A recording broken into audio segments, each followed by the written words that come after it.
Virgin মই তো আমার জন্য একটা Scotch. What?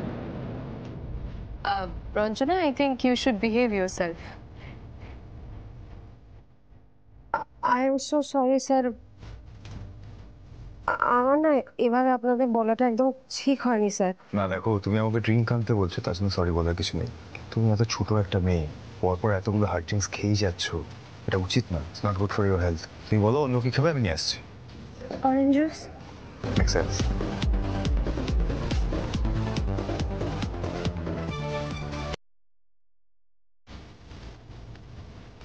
Thank you.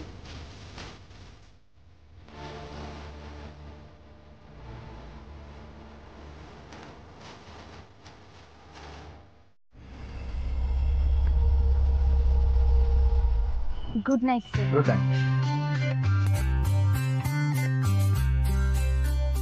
Sir আমি আসছি। হ্যাঁ প্রিয়া, এক মিনিট।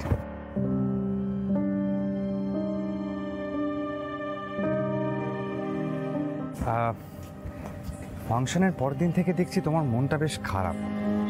না মানে কী হয়েছে সেটা আমি জোর করে জানতে চাইবো না, কিন্তু যদি অপ্রতিমের সঙ্গে কিছু হয়ে থাকে তাহলে প্লিজ সেটা মিটিয়ে নাও, কারণ সম্পর্কের জায়গায় না ইগোটাকে কখনো বড় হতে দিব না।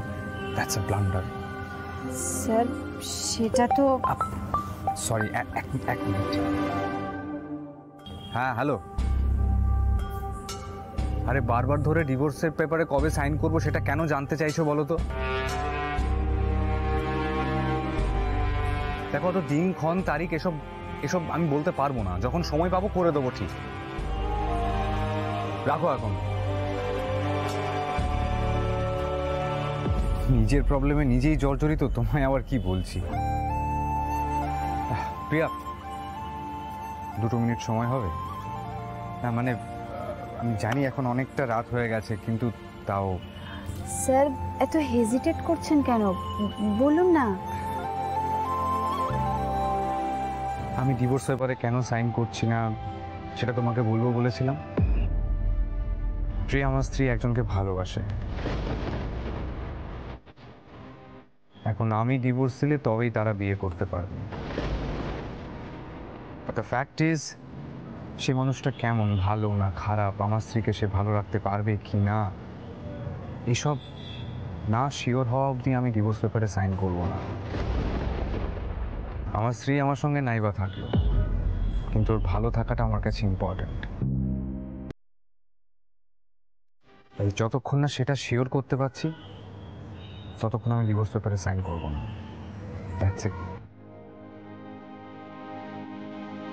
Good night. Good night.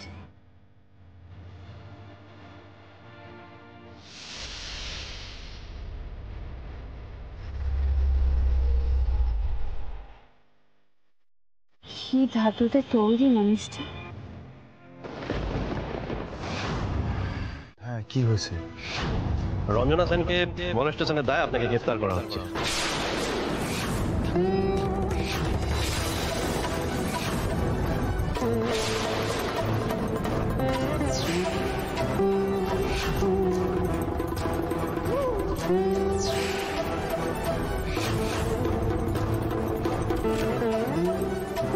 কি বলছেন কি আপনি? মানে কি রঞ্জনা সেন মানে কি রেস্ট্রো পাবের রঞ্জনা সেন? বাহ, এই তো একবারে কিরম চিনে ফেললেন। অন্য ক্রিমিনালদের মতো কে রঞ্জনা, আমি তো এই নামটা কোনোদিন শুনিনি, এইসব বলে আপনি আমাদের সময় নষ্ট করলেন না, আর তার জন্য আপনাকে থ্যাংক ইউ। তাহলে এবার যাওয়া যাক। এসব কি বলছেন উনি? আপনাদের কোথাও ভুল হচ্ছে। আপনি ওকে কিসের ভিত্তিতে অ্যারেস্ট করছেন? ওকে কিসের ভিত্তিতে দোষী বলছেন বলুন তো? দেখুন, আপনার সব প্রশ্নের উত্তর আমি থানায় গিয়ে দেবো। না না অফিসার, এভাবে কোনো উত্তর না দিয়ে কোনো কারণ না দেখিয়ে এভাবে তো একজনকে বাড়ি থেকে অ্যারেস্ট করে নিয়ে যেতে পারেন না। দেখুন, গতকাল ট্রিপল ডাউন রেস্টোবারের ইনগ্রেশন পার্টিতে উনি এই ঘটনা ঘটিয়েছেন।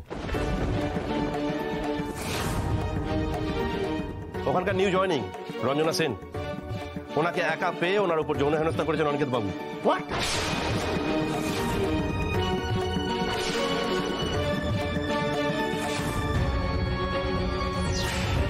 অফিসার আপনি যে এত বড় একটা অ্যালিগেশন দিচ্ছেন কিসের ভিত্তিতে, কি প্রমাণ আছে আপনাদের কাছে? প্রমাণ?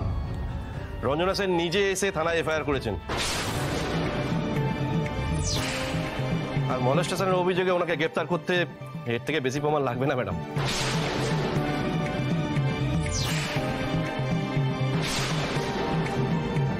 বাহ, এ তো দারুণ খবর। কিন্তু এরকম একটা কেসে কে দাদাভাইকে ফাঁসালো? দাদাভাইয়ের এই নতুন শত্রুটি কে? না, এটা সম্পূর্ণ মিথ্যে। এটা আমি বিশ্বাস করি না। আপনারা ওকে নিয়ে যেতে পারবেন না, কিছুতেই না। শ্যামলীদি, একটু শান্ত হ। দা ভাই তুই কোনো চিন্তা করিস না, আমরা সবাই আসছি, তোর কিচ্ছু হবে না। হ্যাঁ উপাসনা ম্যাডাম ফোন ধরলেন না তো, শেষ রক্ষাও হলো না। আচ্ছা শ্যামলীদি, হিরণময় আঙ্কেলকে একবার বললে হয় না? উনি যদি আমাদের কিছু হেল্প করতে পারেন। বেশি ইনফ্লুয়েন্স খাটাতে যাবেন না, আপনারা এই ঝামেলায় পড়ে যাবেন। যান বাড়ি যান। বাড়ি নমস্কার। বসুন বসুন। স্যার আপনাকে তো কখন থেকে ফোন করছি, আপনি এত দেরি করে দিলেন। লাভ নেই, নন ভেলেবল কেস। কাল কেসটা কোর্টে উঠবে, তারপর যা বলার ওখানে গিয়ে বলবেন। এই ওকে লকাপে ঢোকাও। স্যার আপনি প্লিজ কিছু একটা করুন স্যার। শান্ত হও, আগে আমাকে সব বুঝতে হবে, শুনতে হবে। এতক্ষণ অনেক কথা হয়েছে, আর কোনো কথা নেই। দেখবেন স্যার, ওনার যেন কঠিন শাস্তি হয়।